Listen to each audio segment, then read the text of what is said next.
Khawar point میں خوش آمدید. چلو آپ ساتھ چلتے ہیں. بائے شمسہ اقبال. قسط نمبر 34. تم سب ساتھ سے بہت محبت کرتے تھے کیا؟ جانے اس کے لہجے میں کیا تھا. ماہین کا ہاتھ کانپا تھا. کچھ تھا جو غلط تھا، کچھ جو ماہین کو محسوس ہوا تھا. اس نے غور کیا، زیر لب دعا کا جملہ دہرایا. تم سب ساتھ سے بہت محبت کرتے تھے کیا؟ پھر دعا کی طرف مڑی. کرتے تھے؟ جو اس جملے میں غلط تھا ماہین اس تک پہنچی تھی. مطلب ابھی بھی کرتے ہو؟ تم بھی نہ ماہی، پتہ نہیں بال کی کھال کیوں اتارنے لگتی ہو. دعا نے پہلے گڑبڑا کر وضاحت دی، پھر بلا وجہ ماہین کو ڈپٹا. تم یہ کیوں پوچھ رہی ہو؟ ماہین نے سنجیدگی سے دعا کی طرف دیکھتے ہوئے پوچھا. کیونکہ وہ ذرا آگے کو ہوئی. ماہین کے بالکل پاس چہرہ لایا. کیونکہ میں اس سے بہت جیلس ہوتی ہوں. سب اسی سے زیادہ محبت کرتے ہیں. تم، حیدر، ہادی بھائی، سب. وہ بات بدلتے ہوئے بولی. وہ اس قابل ہے دعا کہ اس سے محبت کی جائے. وہ شرارتی سا، ہنسنے ہنسانے والا ساتھ. تم نہیں جانتی دعا، اس کے ظاہر کے ساتھ ساتھ اس کا باطن بھی کتنا خوبصورت ہے. اس کا دل صاف ہے دعا. اس کی ذات میں ایسی کشش ہے جو ہر کسی کو اسیر کر دیتی ہے. سب اس سے محبت کرتے ہیں. وہ سب کو خود سے محبت کرنے پر مجبور کر دیتا ہے. وہ ایک بھائی، ایک دوست، ایک ہمراز، ہر صورت میں پرفیکٹ ہے. کبھی کبھی مجھے حیرت ہوتی ہے کہ کوئی اتنا اچھا کیسے ہو سکتا ہے دعا. وہ بھائی نہ ہو کر بھی بھائی جیسا ہے. ماہین کے لہجے میں محبت تھی. دعا کو حیرت ہو رہی تھی سب کی اس سے اس قدر محبت سے، اور وہ سوچ رہی تھی کہ وہ سب کی محبتیں پانے والا جانے اس وقت کس حال میں ہوگا. درد کے گہرے احساس کے تحت سعد نے آنکھ کھولی تھی. اس نے اٹھنا چاہا پر اپنی کوشش کو ناکام ہوتے دیکھ کر احساس ہوا کہ اس کے ہاتھ رسیوں میں جکڑے ہوئے تھے. اوندھے منہ زمین پر پڑا تھا. کروٹ لینی چاہی تو بازو زمین پر لگی تو وہ کراہ کر رہ گیا. بازو پر جس جگہ گولی لگی تھی وہ ابھی بھی درد کر رہی تھی. اسے یہاں اٹھا کر کیوں لائے ہو؟ وہیں کیوں نہیں مار دیا اسے؟ سارا ڈیٹا ڈیلیٹ کر دیا اس نے. اب کیا جواب دیں گے ان لوگوں کو جن سے ڈیل ہو چکی ہے؟ ایڈوانس بھی لے چکے ہیں ہم ان سے. اسے وہیں مار دینا چاہیے تھا تمہیں. کسی کی چھنکارتی آواز آئی، اس کے کانوں سے ٹکرائی. سوری سر، ہمیں نہیں پتا تھا کہ وہ اتنی جلدی سسٹم کا پاسورڈ بریک کر دے گا، اور کر بھی دیتا تو ہمیں یہ امید تھی کہ ہم اسے ریکور کر لیں گے، مگر وہ وائرس. اس آواز پر سعد کے ہونٹوں سے بے آواز شکر کا کلمہ ادا ہوا تھا. میں نے اپنا مشن پورا کر لیا. ہونٹوں سے نکلتے خون سے بے پرواہ وہ مسکرایا تھا. اب جان بھی چلی جائے تو غم نہیں ہے، وہ سرگوشی میں بولا تھا. وہ اسے بچانے کے لیے ہم تک ضرور پہنچیں گے. اسے ختم کر دو اور جتنا جلدی ہو سکے اپنا ٹھکانہ بدلو. اس سے پہلے اسے ٹھکانے لگاؤ. سعد کے کانوں میں آواز گونجی تھی. اس کے بعد کوئی آواز نہ سنائی دی. اس کے آنکھوں کے سامنے سب کے چہرے آ رہے تھے. مما، پاپا، بھائی، حیدر بھائی، ماہی آپی. چہرے پر اب بھی مسکراہٹ تھی. سامنے سے کوئی چلتا ہوا اس کے قریب آ رہا تھا. اس کے ہاتھ میں گن تھی. سعد، تم میرے سب سے پیارے بیٹے ہو. مما کی آواز کانوں میں گونجی تھی. وہ ایسے ہی منہ کے بل گرا تھا. سامنے کے دروازہ کھول کر کوئی اندر داخل ہوا تھا. اس کے کانوں میں کچھ اپنوں کی آوازیں گونجی تھیں. میرے نکاح کے گواہوں میں پہلا نام تمہارا ہونا چاہیے. حیدر کی آواز ابھری تھی. مجھے یقین ہے تم ضرور کامیاب ہوگے. ہادی کی آواز گونجی تھی. وہ شخص قدم قدم بڑھتا آگے آ رہا تھا. گن ابھی بھی ہاتھ میں موجود تھی. اسے ٹھکانے لگاؤ اور یہاں سے نکلنے کی تیاری کرو۔ ایک مکروہ آواز کہیں سے ابھری تھی، سعد مت ہنساؤ اور پلیز۔ ماہین کی ہنستی آواز سنائی دی تھی۔ ارسلان کا جسد خاکی آنکھوں کے سامنے آیا تھا۔ اس شخص نے ٹریگر دبایا تھا۔ سعد اب بھی مسکرا رہا تھا۔ یہ تو میری جان ہے، حیدر کی آواز اسے سنائی دی تھی۔ پھر ایک فائر کی آواز گونجی تھی اور فضا میں ہر طرف سناٹا چھا گیا تھا۔ ہر شے خاموش ہو گئی تھی۔ سعد کو گئے 4 گھنٹے ہو گئے تھے، اب تک انہیں دشمنوں کے ٹھکانے کی کوئی خبر نہیں ہوئی تھی۔ انٹیلیجنس ایجنسی چونکہ اس کارروائی میں شامل تھی، اس لیے انہوں نے بھی بھرپور مدد کی یقین دہانی کرائی تھی۔ ہادی کے لیے ایک ایک لمحہ ایک صدی کے برابر تھا۔ اسے بس ایک ہی پریشانی کھائی جا رہی تھی کہ جانے سعد کس حال میں ہوگا۔ اسے گولی لگی ہے، جانے وہ گولی نکالی گئی ہوگی یا نہیں۔ سر، وہ اسے اپنے ٹھکانے پر لے گئے ہوں گے، تو آپ جانتے ہیں وہ زیادہ دیر ایک ٹھکانے پر نہیں رہتے، وہ جگہ بدلتے رہتے ہیں، ہمیں انہیں جگہ تبدیل کرنے سے پہلے ڈھونڈنا ہوگا۔ ہادی 2 آفیسرز کے ساتھ کمرے کے وسط میں کھڑا تھا، تبھی ساتھ کھڑا آفیسر بولا، ایک زخمی آفیسر کو لے کر وہ ٹھکانہ اتنی جلدی تبدیل نہیں کریں گے، وہ اسے مار بھی سکتے ہیں۔ ہادی نے ضبط سے آنکھیں بند کی۔ یہ مرحلہ اس کے لیے زندگی کا مشکل ترین مرحلہ تھا، اور وہ باتیں تھیں جنہیں وہ کبھی بھول کر بھی سوچنا نہیں چاہتا تھا۔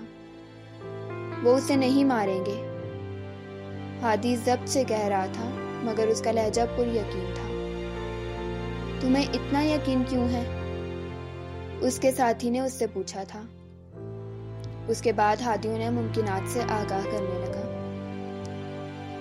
ٹھنڈا پانی اس کے چہرے پر ڈالا گیا تھا۔ اس نے آنکھیں کھول کر ارد گرد دیکھا۔ روشنی کا ایک ہالہ سا بنا تھا اس کے گرد، جو عین اس کی آنکھوں میں لگ رہا تھا۔ اس نے ہاتھ آنکھوں پر رکھنے چاہے، مگر احساس ہوا ہاتھ اب تک بندھے ہوئے ہیں۔ کرسی پر بٹھا کر اس کے ہاتھ باندھ دیے گئے تھے۔ ایک نظر بازو کو دیکھا، اس پر بھی گولی والی جگہ پر ایک پٹی بندھی تھی۔ لو، آ گیا یہ ہوش میں لالا، ایک آواز سنائی دی۔ اس نے مڑ کر دیکھا، سامنے ہی ایک آدمی کھڑا تھا اور اس کے سامنے پڑے میز کی دوسری طرف ایک شخص بیٹھا تھا۔ جانتے ہو ابھی تک کیوں زندہ ہو تم؟ وہ سعد کی طرف دیکھتے ہوئے مسکرایا۔ سعد اس کی آنکھوں میں آنکھیں ڈالے دیکھ رہا تھا۔ صرف تم ہی وہ انسان ہو جو ان ایجنٹس کا نام جانتے ہو، تم ہی ہمیں ان کے نام بتا سکتے ہو، اس لیے تمہیں اب تک زندہ رکھا گیا ہے۔ وہ شخص اس کی طرف اشارہ کر کے کہہ رہا تھا۔ اور تمہیں لگتا ہے کہ میں تمہیں وہ نام دوں گا؟ سعد تلخی سے مسکرایا تھا۔ یہ جس یونیفارم میں تم ہو، اس نے سعد کی وردی کی طرف اشارہ کیا، اسے دیکھ کر لگتا تو نہیں کہ کچھ اگلو گے، مگر ہمیں اگلوانے کے طریقے آتے ہیں، اس نے ٹھنڈے لہجے میں کہا۔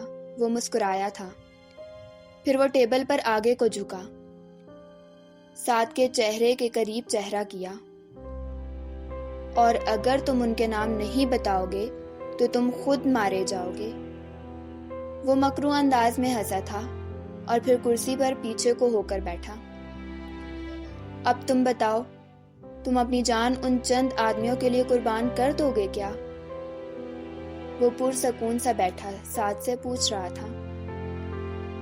سعد نے سر جھٹکا، گویا اس کی بات کا کوئی اثر ہی نہیں لیا، یا یوں کہ اس کی بات سنی ہی نہ ہو۔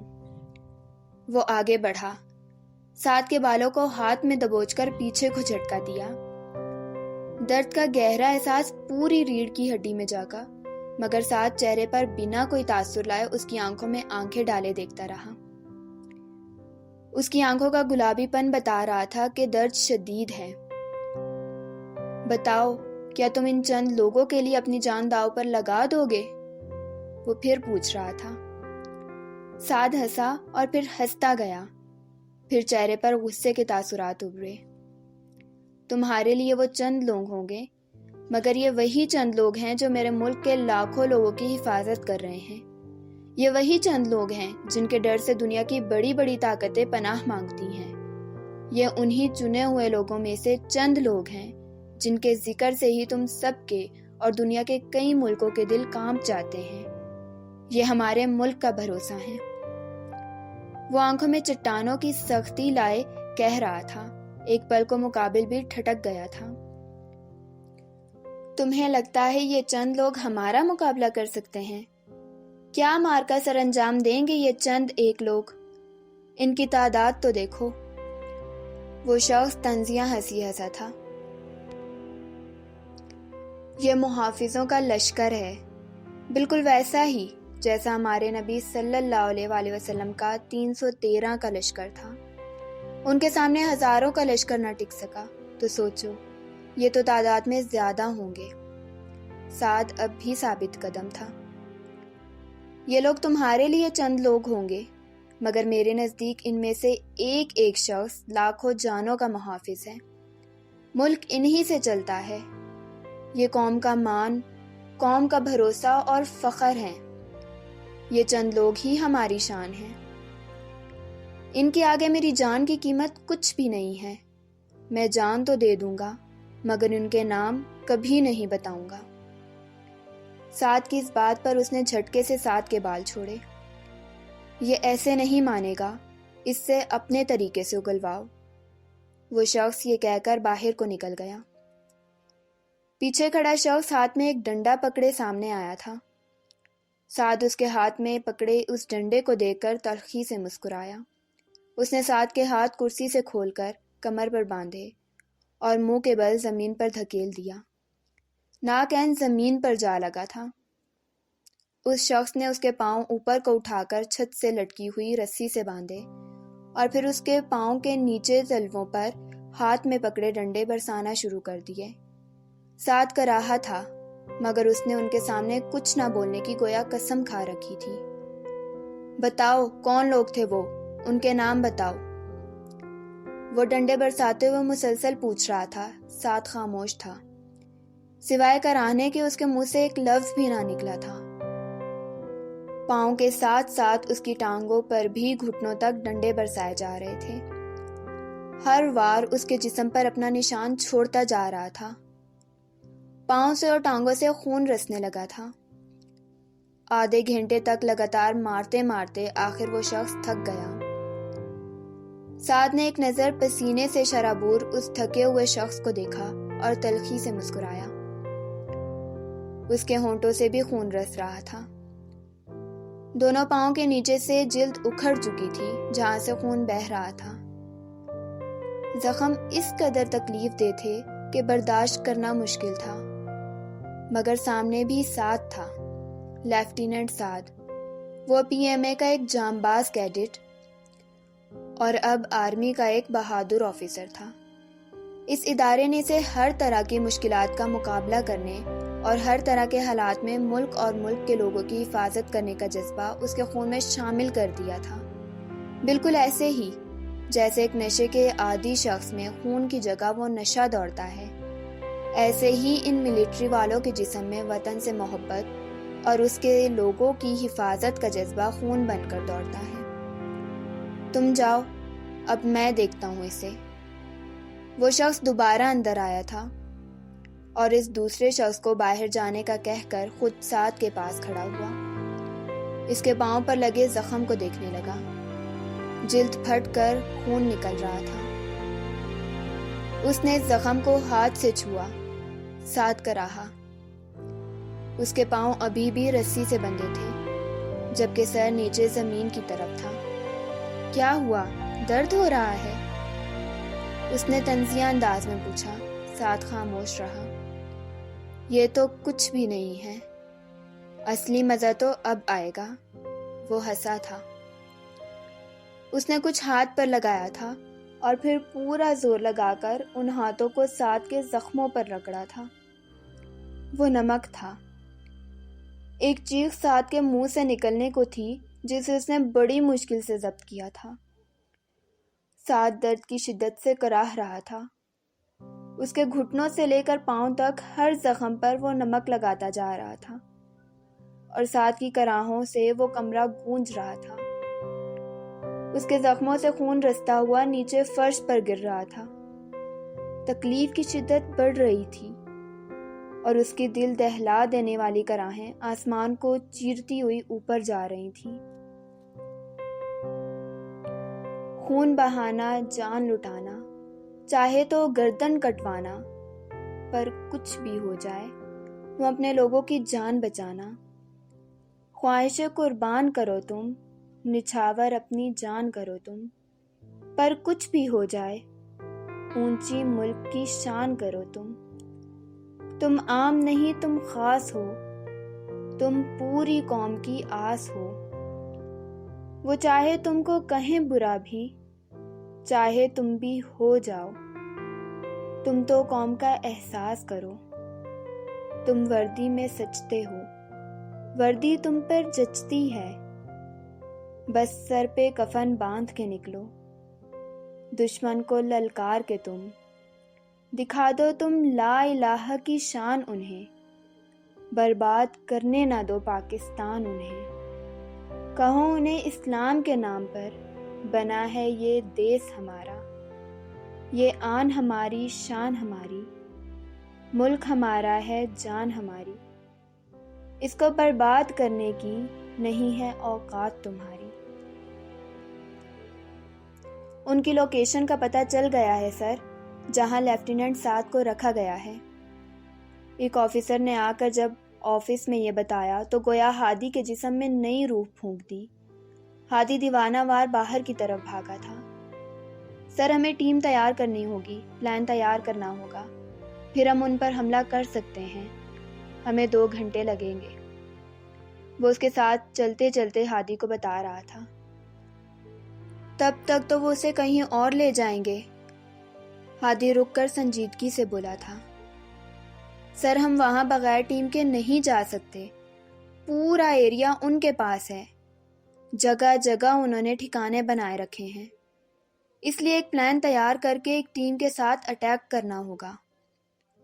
وہ ہادی کو سمجھا رہا تھا، 1 گھنٹہ، 1 گھنٹے میں سب ہو جائے گا، سب ہو جانا چاہیے خان، 1 گھنٹے میں۔ ہادی زور دے کر بولا تھا، یس سر، بس ٹیم میں ترتیب دیتا ہوں۔ یہ کہہ کر وہ چلا گیا تھا۔ آدھی رات کے قریب وہ لوگ وہاں پہنچے تھے۔ احتیاط سے قدم اٹھاتے، راستے میں آتے دشمنوں کو ٹھکانے تباہ کرتے، وہ آہستہ آہستہ اس ٹھکانے کی طرف بڑھ رہے تھے جہاں سعد کو رکھا گیا تھا۔ ایک ایک کر کے وہ اس عمارت میں داخل ہوئے۔ پوری عمارت سنسان پڑی تھی۔ ہادی اندر داخل ہوا۔ سامنے ہی وہ کمرہ تھا جہاں سعد کو باندھ کر رکھا گیا تھا۔ ہادی اندر داخل ہونے کو ہی تھا جب اس کا ساتھی اس کے قریب آیا۔ بلڈنگ خالی ہے سر، لگتا ہے وہ لوگ یہاں سے جا چکے ہیں، ایریا کلیئر کرنے میں ہمیں تھوڑا وقت لگے گا۔ وہ اسے ہدایات دے رہا تھا۔ ہادی نے پھر اس کمرے میں داخل ہونا چاہا۔ میجر خان پھر سامنے آ کھڑا ہوا۔ سر لیفٹیننٹ سعد بھی یہاں موجود نہیں ہیں، وہ لوگ اسے بھی ساتھ لے گئے ہیں، آپ باہر چل کر باقی سب دیکھیں، میں ایریا کلیئر کرواتا ہوں۔ خان نے اسے تفصیلات سے آگاہ کیا۔ ہادی نے اندر کمرے میں پڑی کرسی اور اس کے پاس پڑی رسی دیکھی۔ ہادی نے سائڈ سے گزر کر کمرے میں داخل ہونا چاہا۔ میجر خان نے اس کے کندھے پر ہاتھ رکھ کر اسے روکا۔ مجھے نہیں لگتا سر کہ آپ کو اندر جانا چاہیے۔ ہادی اس کا ہاتھ جھٹکتے ہوئے اندر کی طرف بھاگا۔ اندر داخل ہوتے ہی اس کے قدم گویا جم گئے تھے۔ پورے کمرے میں جگہ جگہ خون موجود تھا اور خون کے ساتھ اس کی آنکھوں کی پتلیاں ساکت ہوئی تھیں۔ خون کے ساتھ فرش پر جگہ جگہ نمک بکھرا پڑا تھا اور ساتھ ہی فرش پر کچھ اور بھی تھا۔ ہادی گھٹنوں کے بل زمین پر بیٹھتا چلا گیا تھا اور زمین پر ہاتھ پھیرا۔ وہ زمین پر ناخنوں کے نشان تھے، جیسے زمین کھرچی گئی ہو۔ جیسے کسی کو تکلیف کی انتہا پر پہنچایا گیا ہو۔ یقیناً اسے مارنے کے بعد جب ہاتھ کھول دیے گئے تھے اور وہ نمک لگایا جا رہا تھا، تبھی تکلیف کی شدت سے سعد نے ناخنوں سے زمین کو کھرچا تھا۔ ہادی تڑپ گیا تھا۔ وہ دیوانہ وار اس پر اپنا ہاتھ پھیر رہا تھا۔ سعد کا خون پھیلا تھا کمرے میں، اس سعد کا جسے وہ سزا دینے کے بعد ساری رات بیٹھ کر اس کی ٹانگیں دباتا تھا، اس سعد کا خون جس کی ماں آرمی کی سختیوں کے ڈر سے اسے آرمی میں نہیں بھیجتی تھی، اس سعد کا خون جو محبتیں بانٹتا تھا۔ وہ اس کا خون انگلی پر لگائے ضبط سے بیٹھا تھا۔ اسے اندازہ تھا کہ سعد کو کتنی تکلیف ہوئی ہوگی۔ کمرے کی ہر دیوار سے اسے سعد کے کراہنے کی آوازیں سنائی دے رہی تھی۔ سعد! وہ اس کا خون ہاتھوں سے چھوتے ہوئے پوری طاقت سے چلایا تھا، مگر جواب ندارد تھا۔ اس کی زندگی کا ستارہ، اس کا سعد، جو ایک آواز پر جی بھائی کہتا دوڑا چلا آتا تھا، آج ہزاروں آوازوں پر بھی جواب نہیں دے رہا تھا۔ جانے وہ درندے اس کے ساتھ کیا کریں گے اور اسے کہاں لے گئے ہوں گے۔ ہادی کو بس یہی فکر ستا رہی تھی۔ اس کی آنکھوں پر بندھی پٹی کھول دی گئی تھی۔ وہ ایک بڑا سا کمرہ تھا جہاں اسے لایا گیا تھا۔ اس کمرے میں سوائے دروازے کے اور ایک سوراخ تک نہ تھا۔ سعد نے ایک ہی نظر میں پورے کمرے کا جائزہ لے لیا تھا۔ سامنے باکس کی طرح لمبی کچھ چیزیں پڑی تھیں جنہیں ڈھانپ کر رکھا گیا تھا۔ اس کے ہاتھ ابھی تک پیچھے بندھے ہوئے تھے۔ ساتھ کھڑے دونوں آدمی گن اس پر تانے کھڑے تھے۔ سعد کو ابھی تک کچھ سمجھ نہ آئی تھی کہ اسے اس کمرے میں کیوں لایا گیا ہے۔ تبھی کمرے کے اندر داخل ہونے والے اس شخص نے آگے بڑھ کر اپنا پاؤں اس کے گھٹنے کے عین پیچھے اتنی شدت سے مارا تھا کہ وہ لڑکھڑا کر گرا تھا۔ وہ اب گھٹنوں کے بل بیٹھا تھا۔ اس شخص نے سامنے کھڑے ایک گھونسا اس کے جبڑے پر مارا تھا۔ وہ اب کے جھٹکا کھا کر پیچھے گرنے کو تھا جب گارڈ نے اسے کالر سے پکڑ کر سیدھا کیا۔ اس کے ہونٹوں سے خون بہہ رہا تھا، جو تھوڑی سے ہوتا ہوا اب اس کی گردن پر بہہ رہا تھا، مگر وہ اب بھی مسکرا رہا تھا، گویا کہہ رہا ہو آزما لو اپنی طاقت کو، میں ہارنے والا نہیں ہوں۔ شرٹ اتارو اس کی۔ سامنے کھڑے شخص نے حکم صادر کیا۔ گارڈ حکم بجا لایا۔ یونیفارم اور اس پر لگا سبز ہلالی پرچم اس کے جسم سے ہٹ چکا تھا۔ تبھی اس شخص نے جا کر سامنے پڑے باکس سے کور ہٹایا۔ سعد نے دیکھا کہ وہ باکس نہیں ہے، بلکہ برف کی 2 بڑی سیلیں تھیں جن سے بھاپ نکل رہی تھی۔ گویا وہ تیار تھیں اپنے ساتھ لگنے والی ہر چیز کو اندر تک جلانے کے لیے، ادھیڑنے کے لیے۔ بہت ٹھنڈی برف انسانی جلد کو جلا دیتی ہے۔ لٹاؤ اسے اس کے اوپر، دیکھتا ہوں کیسے ہمارا مطالبہ پورا نہیں کرتا۔ اس شخص نے طنزیہ انداز میں مسکرا کر سعد کو دیکھتے ہوئے گارڈز کو حکم دیا تھا۔ ایک نئی آزمائش ایک بار پھر سعد کے سامنے تھی۔